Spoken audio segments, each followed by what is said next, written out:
Hi guys, నేను వివరంగా మొత్తం క్లియర్‌గా చెప్పేస్తాను. పీసీసీకి ఎలా అప్లై చేసుకో. మీ పాస్‌పోర్ట్‌లో ఉన్నట్టు మీ ఆధార్ కార్డ్‌లో ఉందో లేదో ఒకసారి చెక్ చేసుకోండి. ఎందుకంటే మళ్ళీ పోలీస్ చెక్ చేసినప్పుడు ఇబ్బంది అవుతది. అక్కడ మళ్ళీ పాస్‌పోర్ట్ ఆఫీస్‌లో చెక్ చేసినప్పుడు కూడా వెనక్కి పంపించేస్తారు. మీకు అలా చూసుకున్న 600, 700 వేస్ట్ అయిపోతాయి. టైం కూడా వేస్ట్ అయిపోద్ది. అందుకే ముందుగానే మీరు మొత్తం చేంజ్ చేపించుకోండి. అన్ని పర్ఫెక్ట్‌గా ఉంటే మీషో కాదు, నెట్ సెంటర్‌కెళ్ళి అప్లై చేసుకోండి.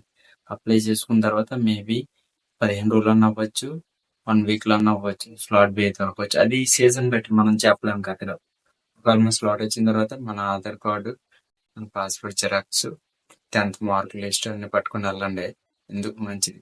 పట్టుకొని వెళ్ళిన తర్వాత మీ పాస్‌పోర్ట్ ఫ్రంట్ అండ్ బ్యాక్ జిరాక్స్‌లు కూడా కావాలి. అవి కూడా తీసుకుని వెళ్ళండి. వెళ్ళిన తర్వాత పాస్‌పోర్ట్ ఆఫీస్‌లో ఏం చేస్తారంటే మీ ఫింగర్స్, నెక్స్ట్ మీ ఐస్ మొత్తం తీసుకుంటారు. అవి తీసుకున్న తర్వాత మళ్ళీ ఒక దగ్గర కూర్చోబెడతారు అనమాట. మళ్ళీ ఒక సెక్షన్ అయిన తర్వాత ఇంకో సెక్షన్కి వెళ్తారు. మళ్ళీ ఒక దగ్గర చెకింగ్ అయిపోద్ది. మళ్ళీ అక్కడికి వెళ్ళిన తర్వాత మళ్ళీ ఆ వేరే అతను చెక్ చేస్తారు ఫస్ట్. మళ్ళీ మొత్తం అందరిని మొత్తం సైన్ చేసిన తర్వాత మళ్ళీ వేరే దగ్గరికి వెళ్ళి అతను చెప్పేస్తారు మీకు అయిపోయిందండి, మీరు వెళ్ళిపోండి అని. అంత పీసీసీ మొత్తం అక్కడ అయితే మన పాస్పోర్ట్ ఆఫీస్లో ఇంక ఇదే ప్రాసెస్ అన్నమాట. నెక్స్ట్ వచ్చి మనం చెప్తారు, అప్పుడు కూడా చెప్తారు మీకు. పోలీస్ వచ్చి ఎంక్వైరీ చేస్తారని. మేబీ 1 వీక్ పట్టొచ్చు. పోలీస్ వచ్చి చెక్ చేస్తారు మీకు.